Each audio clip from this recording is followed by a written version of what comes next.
twongeye turatomboye bana b'Imana kuba natwe Nyagasani aduha amaganga kuri buri munsi kugira ngo atugirire neza adukize. Ku izina ry'Imana Data na Mwana na Roho Mutagatifu, amen. Amahoro bana b'Imana, nimuhumure, Imana iradukunda, ije kudusura kugira ngo idukize.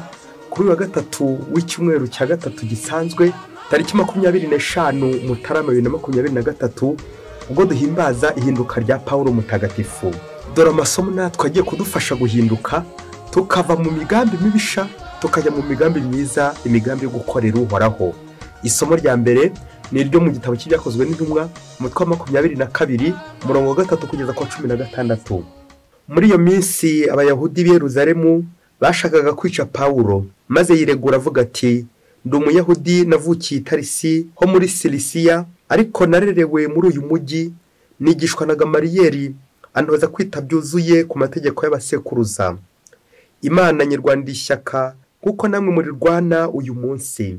Natoteje abantu bakurikiraga iyi nzira kugeza ubwo mbica, mboha abagabo n'abagore mbashyira mu buroko. Umuherezabitambo mukuru hamwe n'abakuru b'umuryango nibo ntanzeho abagabo bo bampaye inzandiko shyikiriza abavandimwe bacu b'i Damasi.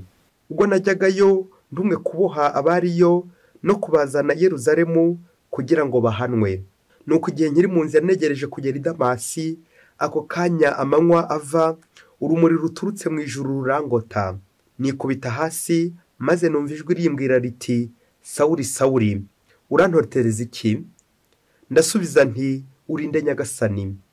Iryo jwi rirongera riti: ndi Yezu w'i Nazareti, uwo uriho utoteza. Bagenzi banjye twari kumwe babonye urumuri, ariko ntibumva ijwi ryo tuvugana. Niko kubaza nti: nkora iki se Nyagasani?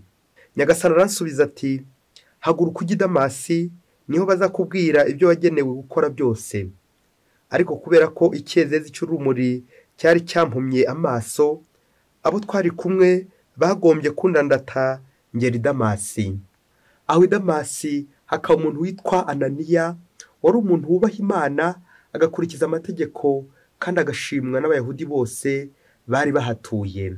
Aza kundeba maze arambwira ati: Sawuli muvandimwe, humuka. Ako kanya ndahumuka maze ndamureba. Nuko arambwira ati: Imana y'abasokuruza bacu yakugeneye kumenya icyo ishaka, kubona intungane no kumva ijwi ryayo bwite. Ugomba rero kwibera umugabo mu bantu bose, ubamenyesha ibyo wabonye n'ibyo wumvise. None se kandi utegereje iki? Haguruka wambaze Nyagasani, ubatizwe kandi uhanagurweho ibyaha byawe. Iryo ni ijambo ry'Imana. Zaburi ni 111. Nimujye ku isi hose mwamamaze inkuru nziza. Mahanga mwese nimusingize Uhoraho, miryango mwese mumwamamaze, kuko urukundo dukunda rutagira urugero, n'ubudahemuka bwe bugahoraho iteka. Nimujye mu isi hose mwamamaze inkuru nziza. Nyagasani Yesu nabane namwe. Amagambo mu Ivanjili ntagatifu ko yanditswe na Mariko, umutwe wa 16 umurongo wa 15 kugeza ku 18.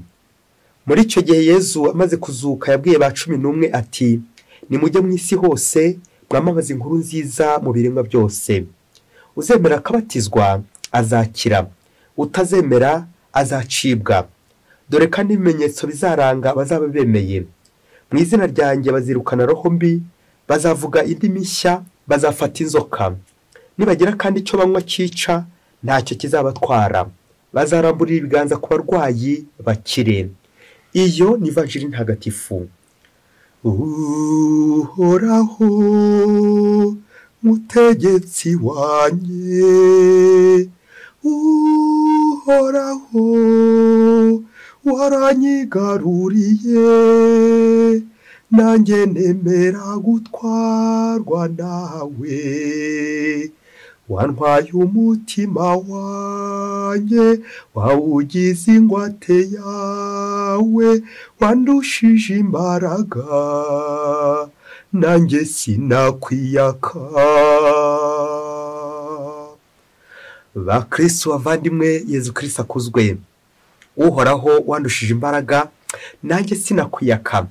Ako n'akaririmbo ka Padiri Yohani Hakorimana katwibutsa ko tutarusha Imana amaboko, uhora yarantwaye. Padiri Yohani Hakorimana warakoze, bishoboke ko wazirikanaga ineza wagiriwe na Nyagasani, aho Nyagasani yagukuye, byumvikane nyine ko wowe nanjye tutarusha Imana amaboko.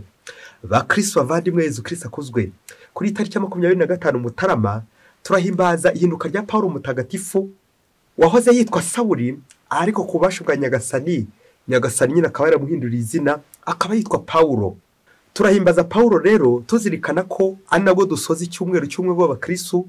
Pawulo nk'uwabaye umuhamya wa Yezu Kristo, intumwa Yezu Kristo, intumwa Yezu Kristo ubwo amariye kuzuka nibwo Yezu Kristo yamuhamagaye, nk'uko twanabizirikanye muri iri somo rya mbere. Yezu Kristo yamutumyeho, Yezu Kristo yamubonekeye ari mu nzira agiye hehe, agiye i Damasi gukora iki? Kugira nabi abakristo b'Imana, kubaboha no kubagirira nabi. None koko Nyagasani aramubonekeye, aramuhindukije, inzira yari afite arayihinduye, amuhereje indi.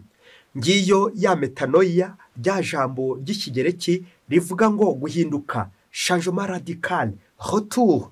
Wari uri mu nzira ujya ahangaha, none Nyagasani ko wamuhuye na Nyagasani arakubwiye ati retour, garuka, hindukira, genda, nyura ahangaha. Changement radical. Wari uri kujya ibumoso, Nyagasani kubera ko muhuye na Nyagasani akubwiye ati nyura iburyo, nyuzwa ahangaha. Ibi nibyo bibaye kuri Sawuli ubwo Yezu Kristo amuhamagaye amubwira ati Sawuli, Sawuli, urantotereza iki? Muri uno mwanya turaza kuzirikana ku bubasha bw'urumuri, urumuri rwa Nyagasani. Ingingo remezo rero tujye kuzirikanaho iragira iti ntawurusha Imana imbaraga, ntawurusha Imana amaboko. Mukristo muvandimwe, uko wabigenza kose ntushobora kurusha Imana imbaraga. Narengeye kuvuga ntushobora kurusha Imana ubwenge. Akenshi dukora ibintu byinshi cyane, tukagenda mu nzira nyinshi, tukagira ubwenge tukiga, ariko ujye uzirikana ngo ntawurusha Imana, ntawurusha Imana imbaraga, ntawurusha Imana amaboko. Uhoraho afite uburyo bwose ashobora kuguhindura, wamukundira koko kaguhindukiza, maze koko imigambi wari ufite mibisha igaza guhinduka imigambi myiza yo gukorera Nyagasani. Wari ufite imigambi mibisha yo gukora sekibi, Nyagasani ni capable yuko iyo migambi umukundiye yayihinduramo imigambi myiza, nawe ugakorera Nyagasani, kuko ntawurusha Imana imbaraga, ntawurusha Imana amaboko. Uzareba no mu mateka hari benshi bagiye babigerageza ariko bikabangira, gushaka kurwanya Imana, gushaka gutsinda Imana. Hari ubwo ugira gutyo ukaba urwanyije Imana, urwanyije abayoboke b'Imana, urwanyije ivanjiri, yewe bikanagukundira. Ariko ujye uzirikana ngo kuba byagukundiye ntabwo ari uko rushira Nyagasani imbaraga, ahubwo Nyagasani yaguhamagaye, icyawe uri kunangira umutima. Tuzirikana kuhinduka rya Pawulo Mutagatifu, turazirikana ko natwe inzira zose tunyuramo, aho turi hose tujye tuba ibikoresho bya Nyagasani, kugira ngo Nyagasani natwe aduhindure instrument du Seigneur, kuba igikoresho cya Nyagasani. Kuko Sawuli nawe yarari mu nzira akora ibintu bibi, none aho ngaho ni Nyagasani koko amusanze aho ngaho kugira ngo agere gute, amuhindure mu gikoresho cye, instrument du Seigneur, kuba umuyoboro w'inkuru nziza, inkuru nziza ya Nyagasani. Amasomo yaraze kudufasha cyane cyane guhindura natwe imigambi mibi dufite, maze koko tureke Nyagasani ayitambukemo, ahatambagire iwacu bya bikorwa bibisha twari turimo, ya migambi mibisha natekereje, natangiye gutegura, maze koko ndeke Nyagasani ayitambukemo, uwo mwijima ndimo Nyagasani ahatambagire, maze nanjye ngirire neza, kuko twagiye tubizirikana muri Ihinduka rya Pawulo Mutagatifu. Ivanjiri y'uyu munsi ije itwereka uburyo Nyagasani atwohereza mu butumwa, agira ati nimujye ku isi hose mwamamaze inkuru nziza. Tukazirikana ngo umukristo wese wabatijwe yewe akanakomezwa aba afite nyine iyo kashe yuko nyine agomba kubera Kristo umuhamya. Bityo nawe aho unyuze hose ukavuga inkuru nziza, ukavuga Yezu Kristo, aho unyuze hose ugatangaza inkuru nziza y'umukiro, nuko nabyo bimenyetso Nyagasani turondeye muri ivanjiri bigakugeraho. Mu izina rya Nyagasani bazirukana roho mbi, bazavuga indimi nshya, bazafata inzoka. Amen. Reka tube tugarukiye aho ngaho. Ibi byose bigatwibutsa ko umuntu wemeye gukorera Nyagasani, umuntu wemeye kuba igikoresho cya Nyagasani, koko Nyagasani amuha ububasha, kuko Nyagasani adatora abashoboye gusa, ahubwo abatoye arabashoboza. Nguko uko tuzirikana ihinduka rya Pawulo Mutagatifu, tuzirikana uburyo we yaranashoboye, ahubwo yari afite imbaraga, ibigago by'uko nyine ashobora gukora ibinyuranye n'ibya Nyagasani, ariko Nyagasani akaza kugenda amwereka ko badahuje. ntawurusha nyagasani ububasha, ntawurusha imana imbaraga. Iri hinduka rya Pawulo Mutagatifu ridufasha cyane cyane nk'abakristo kureba imigambi dupanga buri munsi, kureba ibyo tubamo buri munsi, ubuzima bwacu bwa buri munsi, maze turebe niba natwe ntaho tujya dushaka kurwanya imana. Navugaga umukristo ashobora kurwanya imana ku buryo bubiri, amagambo ndetse n'ibikorwa, cyane cyane ibikorwa birwanya imana. Ibikorwa byacu birwanya imana. Uyu munsi ku ihinduka rya Pawulo Mutagatifu abahanga bavuga ko ari epifani, ni ukwigaragaza kwa nyagasani, manifestation du Seigneur. Nyagasani yigaragaje Pawulo kugira ngo koko amuhindure, maze koko amutume. Reka twibande cyane cyane kuri urumuri rwabose Pawulo, maze koko bikaza kurangira imigambi mibisha yari afite imana yihinduyemo imyiza, kuko nyine ntawurusha imana imbaraga. Iri hinduka rya Pawulo Mutagatifu turaryerekeza ku bushakashatsi bwakozwe ku ifi, ngo abarobyi iyo bagiye kuroba ifi mu ijoro ngo bitwaza amatara, ngo umurobyi yazanye itara akamurika mu mazi, ngo hari utunyabuzima tuza kota aho ngaho hafi aho ngaho. Noneho ngo amafi nayo akurikira utwo tunyabuzima, utwo tunyabuzima twaje ko turumuri, amafi nayo aje adusanga kugira ngo turye.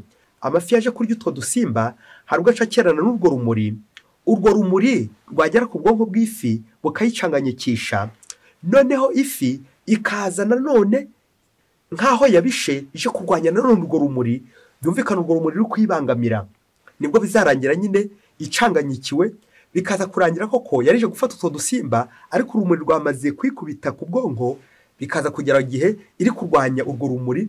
Uko iri kurwanya urwo rumuri, birumvikana urwo rumuri rikaza kwirusha imbaraga, nibwo nanone izaza ikagwa muri wa mutego, ubundi umurobyi nyine akabona ifunguro nawe.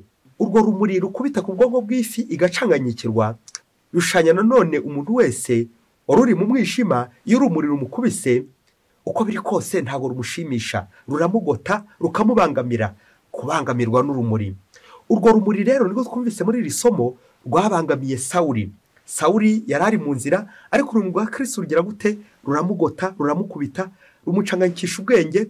Yari ari mu nzira agiye kurwanya imana, ariko kubera urwo rumuri abonye koko rumurushije imbaraga, ruramugose. Twabigenya n'iyo fi nyine nayo igotwa n'urwo rumuri, bikaza kurangira koko itsinzwe. Uko niko Pawulo Mutagatifu nawe yaje ari mu migambi mibisha yo kurwanya imana, yo kurwanya abayoboke b'imana, ngo yari afite n'inzandiko, ariko bikaza kurangira koko urumuri rw'ijuru rumugose. Natwe abakristo bavandimwe turazirikana imigambi mibisha tuba turimo. Ese njya ndeka nyagasani akayitambukamo? Nanjye umunsi umwe nzisanga mu nzira nyagasani yangose. Urumuri rwa Kristo, Kristo urumuri rw'amahanga. Ano mazina abiri ya Pawulo tumuziho ng'umugaragu wa Kristo. Pawulo intumwa y'amahanga, Pawulo intumwa ya Kristo. Kuzabera Kristo umugabo, kuzabera Kristo umuhamya. Ngiki kimana yashakaga kuri Pawulo. Umwete Pawulo yakoreshaga mbere atoteza kiliziya ukaza guhinduka umwete koko wo kogeza Kristo. Bikaza kurangira koko inkuru nziza y'Imana imenyekanye ndetse no mu banyamahanga. Pawulo intumwa ya Kristo, Pawulo intumwa y'amahanga. Mu Kristo muvandimwe, ihinduka rya Pawulo Mutagatifu rigakwibutsa nanjye rinyibutsa ko ntawurusha imana amaboko. Ikimana ishatse kiraba, ikimana ishatse kugukoraho kiraba. Icyanjye n'icyawe ni ugutega imana ibiganza, maze tukareka imana igatambuka mu migambi yacu kugira ngo yihindure. Kuko twebwe akenshi dutekereza ibitekerezo byinshi, ibibi n'ibyiza. Akenshi dupanga imigambi wasanga yewe ari na mibisha, ariko ujye ureka imana yitambagiremo kugira ngo imana ikumurikire, iguhe urumuri ukuza kubigenza. Umunsi umwe hirya kure cyane muri Afurika, ngo umusore wari urangije kwiga kaminuza, ngo ariko yari umuhanga cyane mu ishuri, ngo ariko ubwo yari umuhanga akajya abona bagenzi be biganye bose bari kubona akazi. Agatsinda uwo musore yari umukristo usenga cyane, ngo igihe kimwe akajya kubaza imana uburyo koko yari umuhanga abandi bakaba barabonye akazi, waracyari mu bushomeri. Uwo musore rero agahora asaba imana ngo nyagasani azamuha akazi kugira ngo kuko nawe nyine ave muri ubwo bukene. Ngo nuko mu isengesho rye ngo nyagasani amubwira ati nzaguha akazi kazagukiza. Nuko wa musore koko asohotse mu kiliziya avuye gusenga, azirikana rya jambo nyagasani amubwiye ati nzaguha akazi kazagukiza. Sibwo rero ari kwigendera mu nzira aza kugwa ku itangazo ahantu bari baryanditse, itangazo ritanga akazi rihamagara abazakora ikizamini cy'akazi. Nuko koko wa musore asomye rya tangazo yibuka n'ijambo nyagasani yamubwiye n'amasezerano bagiranye na nyagasani, akomeza gutekereza. Amaze gusoma koko iryo tangazo abona koko ibisabwa byose arabyujuje, kandi ko yabitekereza n'uburyo ari umuhanga, ako kazi kuko yumva koko azagatsindira. Ubwo bagombaga kumuhemba amadolari 2,000 ku kwezi. Namwe ababyeyi murumva koko adasubijwe. Nuko ko umusore arishima cyane, maze koko yitegura akazi, yitegura ikizamini cy'akazi, yumvikana yitegura n'akazi.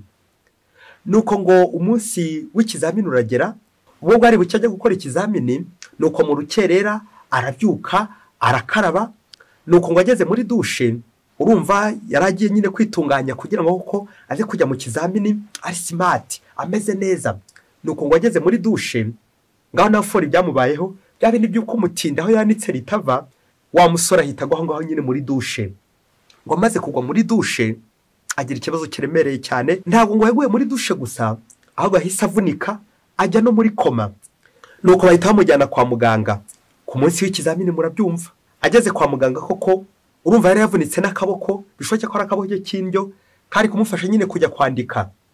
Urumva ibyago uyu musore ahuye nabyo babyeyi, nawe ubwe ntabwo yari akimenye ibyamubayeho. Nuko ngo hashize iminsi 3 ngo ava muri koma, agiye kusanga asanga ariho sima. Wa musore n'agahinda kenshi, ababazwa n'ukuntu koko yibaza uburyo aguye muri dushe bwa mbere kandi aribwo yaragiye gukora ikizamini.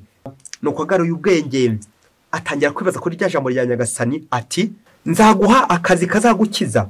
Ategeza uburyo sarase ka kazi. Nuko aguma ngaho nyine mu bitaro ategereje gukira. Igihe cyaje kugera rero arakira, atahajya mu rugo. Nuko nyuma y'ukwezi agiye kumva, yumva ko bakoze ikizamini cy'akazi bose batsinze, kandi ko batangiye gukora babonye akazi. None arusha gushengurwa n'agahinda uburyo abandi bose bagiye mu kizamini bagatsinda, kandi koko niwe ari umuhanga uburyo batatsinze. Nawe ababyeyi muranyumvira. Nuko nyuma y'amezi 2 agiye kumva, yumva ko babandi bose bahaye akazi batangiye koko no kubona amadolari, ariko ngo kampani bakoreraga yari kampani ishinzwe gukora intwaro za kirimbuzi. Ngo noneho ubwo bakoraga intwaro za kirimbuzi bahembwaga nyine amafaranga menshi cyane, ariko bakabanza bakabakoraho ubwo bushakashatsi. Namwe ababyeyi muri ubwo bushakashatsi bwo aribwo kumva ko intwaro bakoze ziza gukora, bakabahemba amafaranga menshi cyane, ariko nabo bakabakoraho ubushakashatsi. Yewe siniyo mvuga uburyo batigeze bagaruka, ubwo bushakashatsi nyine bakomeje bakorwaho ubwo bushakashatsi, ari amafaranga bahembwaga nta n'umwe bagaruye iwabo, nabo ubwabo ntibigeze bagaruka. Nuko baguma iyo ngiyo. Wa musore gwakomeje kubitekerezaho, atekereza ko ubwo amafaranga ari kubona, nawe koko baramujyanye hirya mu mahanga, yaragiye gukora iyo kampani ishinzwe gutunganya intwaro za kirimbuzi. Babyeyi rero nsimbutse gatoya, uyu musore byaje gukomeza ubwo yari ari gutanga ubuhamya kuri yubile y'imyaka 25 amaze ari umupadiri. Uburyo izo nzira zose yakomeje kuzinyuramo, atekereza uburyo yaragiye kujya mu mahanga, n'ukuntu yaje gukomeza mu iseminari nkuru akitegura, none yaje kuba umupadiri kubera Imana. Yari ari gutanga ubuhamya uburyo aguye muri dushe, yaragiye gukora ibizamini by'akazi, bikaza kurangira koko batsindiye ako kazi, batagarutse batongeye kumenya irengero ryabo. Yakiza kujya muri icyo kizamini, nawe ntawe ari kuzongera kumenya irengero rye. None yabaye umupadiri, imyaka 25 yose irashize kubera Imana. Bakristo bavandimwe, Yezu Kristo akozwe. Nta urusha Imana amaboko. Nguko Nyagasani ashobora yewe no guteza nanjye kuvuga ibyago, ariko ari kugira ngo ibyo byago uze kumubona mu koko kw'Imana, uze kumenya ko Imana utayirusha amaboko. Padiri, masere, frere. Wageze ku padiri gute? Wageze ku muhamagaro wo kwiha Imana ute? Ibaze nanjye nibaze. Buri wese afite aho Nyagasani yagiye amukura, inzira Nyagasani yagiye gutambutsamo. Rimwe na rimwe ukagira ngo ni ibyago, ukagira ngo Nyagasani gushaka kuguhima icyo washakaga ntacyo yaguhaye, ukagira ngo Nyagasani yashatse kuguhima, ukagira ngo Nyagasani isengesho ryawe ntabwo ari kuryumva. Nyamara Nyagasani ujye uzirikana isengesho ryanjye n'Imana, ujye uzirikana isezerano ryanjye n'Imana. Nzaguha akazi kazagukiza. Ese nawe umukristo umuvandimwe, akazi uriho nakaguhemba igikwiye? Akazi uriho nako mwumvikanye na Nyagasani? Akazi uriho nakaguhemba umushahara ukwiye koko, umushahara ubereye n'umukristo wari we? Cyangwa akazi uriho nakari gutunganya intwaro za kirimbuzi zizarimbura abana b'Imana, zizakora nabi kiliziya, zirwanya kiliziya, zirwanya ububasha bw'Imana? Ujye uzirikana ngo nta urwanya Imana ngo bishobore. Na Sawuli byaramunaniye, n'ubuhanga yari afite, n'ubuhanga yari afite, n'ubwenge yari afite, byaramunaniye kurwanya Kristo. Ntabwo ushobora kurwanya Kristo ngo bivemo. bizarangira ubonye ko nyagasani ntawe umurusha amaboko.